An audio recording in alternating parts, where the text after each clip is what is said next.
Yəqin ki, hər birimizin ətrafında elə insanlar var ki, onlar karyeralarında heç olmasa bir dəfə də olsun ərizəni yaz çıx belə deyək, ifadəsi ilə qarşılaşıblar.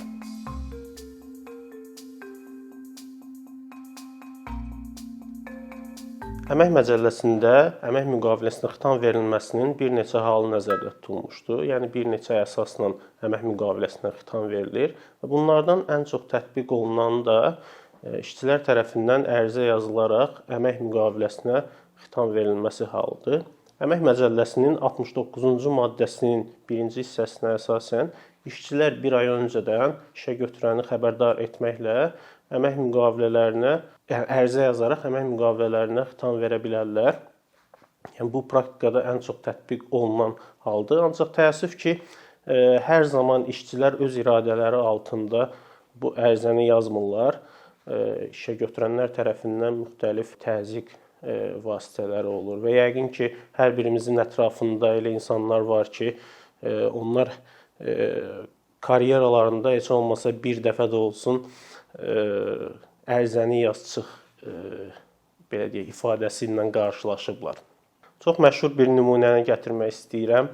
Hər hansı bir müəssisəyə bir direktor təyin olunur və o öz dost tanışını, qohum əqrəbasını belə deyək, işə götürmək istəyir və onları da işə götürmək üçün əvvəlki, yəni mövcud işçiləri işdən çıxarmaq lazımdır və yaxınlaşırlar o qurbana və deyirlər ki, bəs biz sizin işinizdən razı deyilik, ərizəni yaz çıx, əks halda səni 70-ci maddənin, yəni Əmək Məcəlləsinin 70-ci maddənin C bəndi ilə çıxarmaq məcburiyyətində qalacağıq.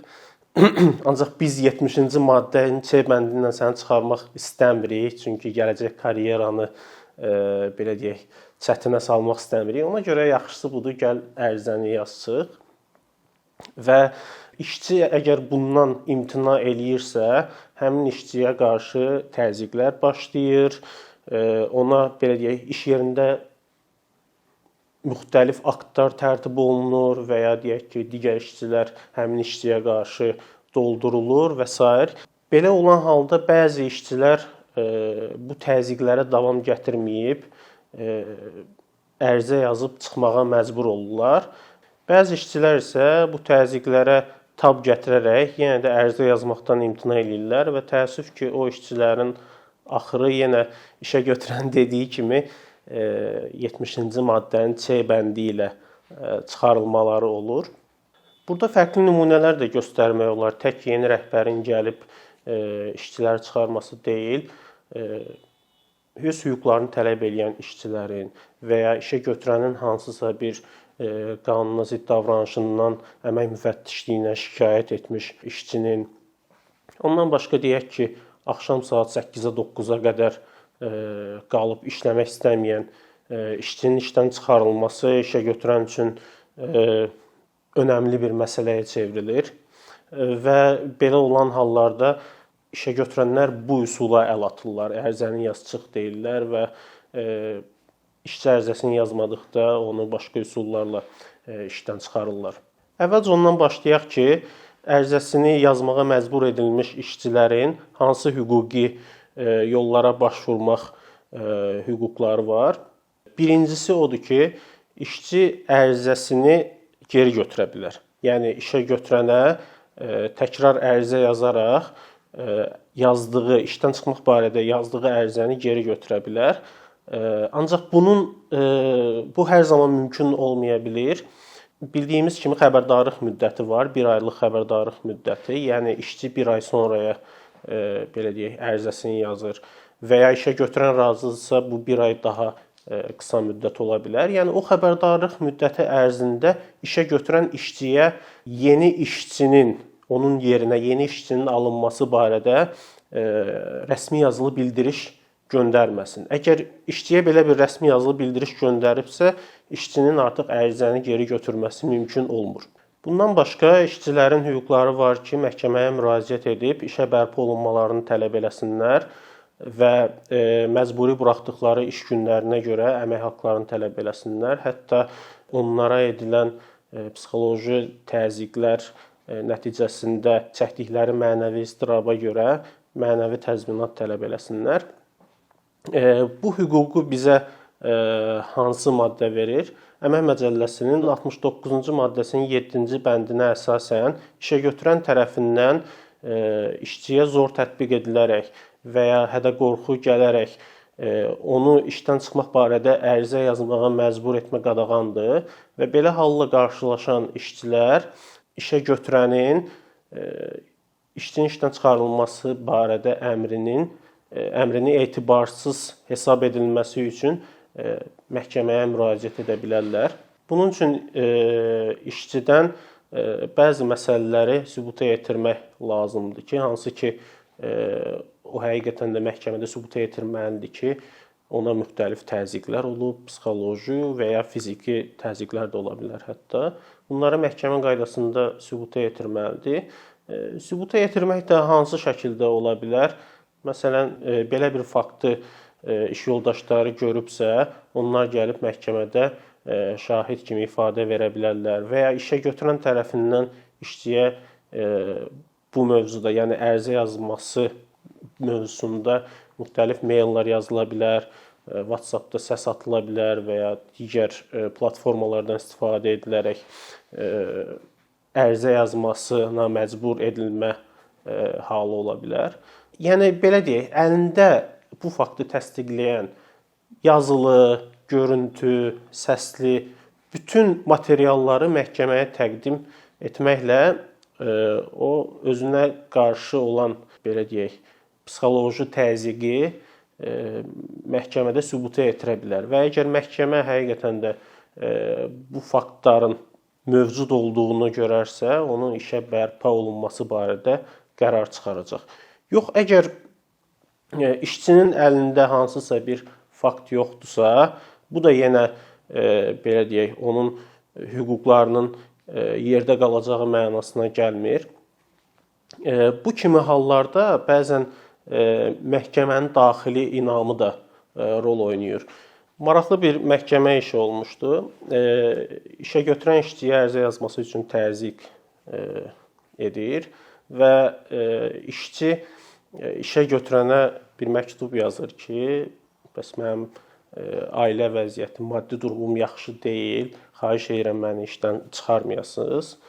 Bundan bir nəticə hasil olmayacağını görən işçi Əmək və Ailənin Sosial Müdafiəsi Nazirliyinin 142 çağrı mərkəzinə zəng eləyir ki, bəs məni işdən çıxarmaq istəyirlər.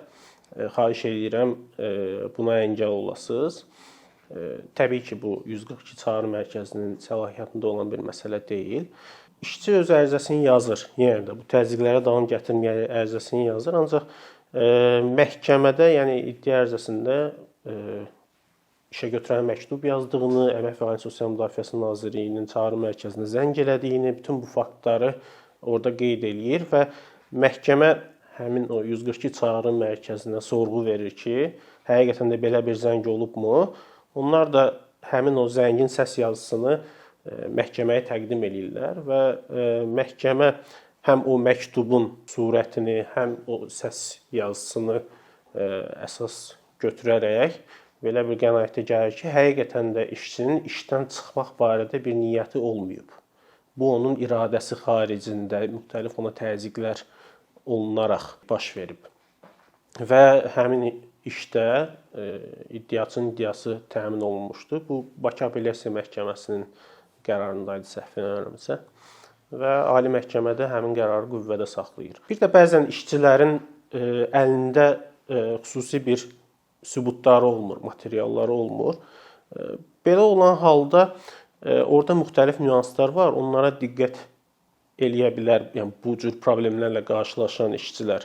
Məsələn, biz normalda bilirik ki, normal şərtlər altında işçi ərizə yazdıqda, işdən çıxmaq barədə ərizə yazdıqda işə götürən ona deyir ki, bəs bir ay sonraya bu ərizəni yaz. Çünki işçinin qısa müddətdə işdən çıxması işə götürən marağında olan bir məsələ deyil. Çünki işləri təhvil vermək lazımdır və ya yeni işçi götürüləcəksə o işlərin müəyyən bir qismini yeni işçiyə öyrətmək lazımdır. Bu da təxminən bir ay vaxt aparır. Ona görə əslində o 1 aylıq xəbərdarlıq müddəti, yəni 69-cu maddənin 1-ci hissəsindəki o 1 aylıq xəbərdarlıq müddəti işə götürənin sanki bir hüququdur. Yəni xüsusi hallar olmadan Əmək Məcəlləsində var. Məsələn, işçi yeni bir yaşayış yerinə köçdükdə və ya başqa bir müəssisə ilə, başqa bir işə götürənlə əmək müqaviləsi bağladıqda və ya təhsilini davam etdirmək üçün təhsil müəssisəsinə daxil olduqda onun ərizədə yazdığı gün işdən çıxa bilər. Ancaq bütün bu hallar yoxdursa, işçi 1 ay xəbərdarlıq müddətini gözləməlidir. Ancaq işə götürən işçini ərizə yazmağa məcbur etdikdə o 1 ay müddəti çox vaxt gözləmir. Biz praktikada belə hallarla çox qarşılaşırıq. Ya işçiyə deyir ki, son iş gününü 2 gün sonraya göstər. Hətta həmin gün üçün son iş gününü göstərilməsi tələb olunan hallar var. Və bu belə deyək, artıq bir ya iş əgər məhkəməyə gedirsə, hakimdə belə bir təsəvvür yaradır ki, yəni belə bir inam yaradır ki, burada nəsə bir problem var. Məsələn, yenə Bakı Apellyasiya Məhkəməsində bir mübahisə var idi. İşçinin əlində xüsusi bir sübut yoxdur ki, sübuta yetirsin ki, mənə təzyiq olunub. Və məhkəmə daxili inamına, hakim daxili inamına əsasən qərara gəlmişdi ki, yəni qətnamədə də bu qeyd var. Maddi durumu, işçinin maddi durumu ağırdır.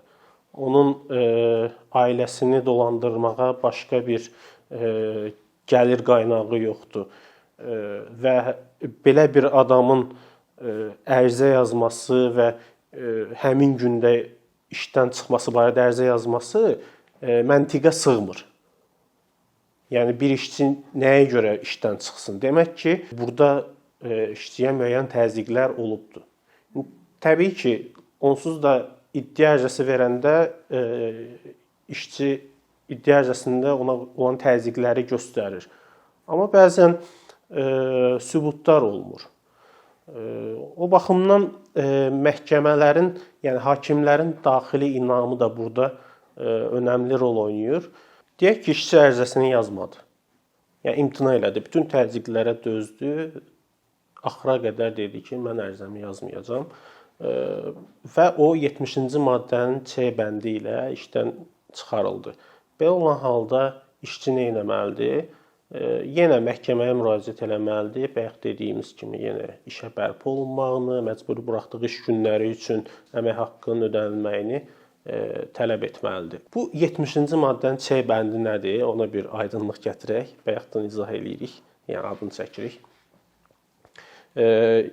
70-ci maddənin C bəndinə görə işçi əmək funksiyasını və əmək müqaviləsi üzrə öhdəliklərini yerinə yetirmirsə və ya Əmək Məcəlləsinin 72-ci maddəsində qeyd olunan əmək vəzifələrini pozursa, işə götürən əmək müqaviləsinə xitam verə bilir. 72-ci maddədə də müxtəlif məsələlər sadalanır. Məsələn, işçinin işə sərxoş gəlməsi və ya işçinin üzürlü səbəb olmadan bir bütöv gün işə gəlməməsi və ya işçinin təqsirli hərəkəti ilə müəssisəyə ziyan vurması və ya digər işçilərə ziyan vurması, işçinin müəssisənin kommersiya sirrini yayması, yəni bu kimi məsələlər orada tənzimlənir və bu 70-in C-si ilə çıxarılan işçinin gələcək karyerası ciddi sual altına düşür. Xüsusilə Azərbaycanda təəssüf ki, belə şəxslərin iş tapması demək olar ki, mümkün olmur. Ona görə də işçilər mütləq şəkildə məhkəməyə müraciət etməlidir ki, öz hüquqlarını bərpa eləsin. Yəni haqlı olduqlarını üzə çıxarsınlar ki, onların qarşısında olan karyeraların qarşısında olan əngəllər aradan qalxsın. İşə götürən ərizəsini yazmayan işçini 70-ci maddənin C bəndi ilə işdən çıxararkən təbii olaraq çətinliklərlə qarşılaşır. Çünki faktiki olaraq işçinin nöqsanı yoxdur və bir şəkildə əmrdə bunu əsaslandırmaq lazımdır. Yəni Əmək Məcəlləsinə görə də 70-ci maddə ilə ümumiyyətlə əmək müqaviləsinə xitam verilərsə, əmrdə mütləq şəkildə xitamın zəruriliyi əsaslandırılmalıdır. Belə olan halda işə götürənlər müxtəlif absurd əsaslandırmalara üz tuturlar. Yəni praktikada da çox qarşılaşdığımız məsələlər var. Məsələn, bir gün işə gecikdi və ya deyək ki, yalandan davamlı olaraq işə gecikir və ya deyək ki, işdə telefonla çox oynayır və ya rəhbərlə mübahisə eləyir. Hətta bir məsələ olmuşdu, işçi burada işləməyinə rəğmən yeni bir şirkət təsis eləyib. Yəni belə absurd belə deyək, əsaslandırmalara üz tuturlar. Təbii ki, bunların heç bir hüquqi əsası yoxdur və işçi 70-ci maddənin C bəndi ilə yalnız həmin maddədə qeyd olunan pozuntular səbəbilə işdən çıxarıla bilər. Lap hətta işçi həmin pozuntuları etmiş olsa belə işə götürən məhkəmə qaydasında sübuta yetirməlidir ki, işçinin bu pozuntusu nəticəsində işin ahəngi pozulub, işə götürənin və ya digər işçilərin qanuni mənafelərinə zərər dəyib. Yəni bunları da sübuta yetirmək çətin məsələdir. Çünki dediyim kimi, yəni faktiki olaraq işçinin ərizə yazmamasının cəza mexanizmi olaraq o 70-ci maddənin C bəndi ilə çıxarılır. Son olaraq qeyd etmək istəyirəm ki, işçilərin hüquqlarının müdafiəsində ən böyük əngəllərdən biri də iddia müddətidir. 1 aylıq iddia müddəti var. Yəni işçi işdən çıxarıldığı gündən 1 ay ərzində məhkəməyə müraciət eləyə bilər. Bu 1 ay müddət keçdisə artıq onun hüquqlarını bərpa etməsi mümkün deyil. Bu baxımdan çox yaxşı olardı ki, bu 1 aylıq müddət 3 aya qədər heç olmasa qaldırılsın. İşçilərə də tövsiyə eləyərdim ki, əgər belə hallarla qarşılaşırlarsa və qanunsuz olaraq işdən çıxarılırlarsa, mütləq şəkildə 1 ay ərzində məhkəməyə müraciət etsinlər.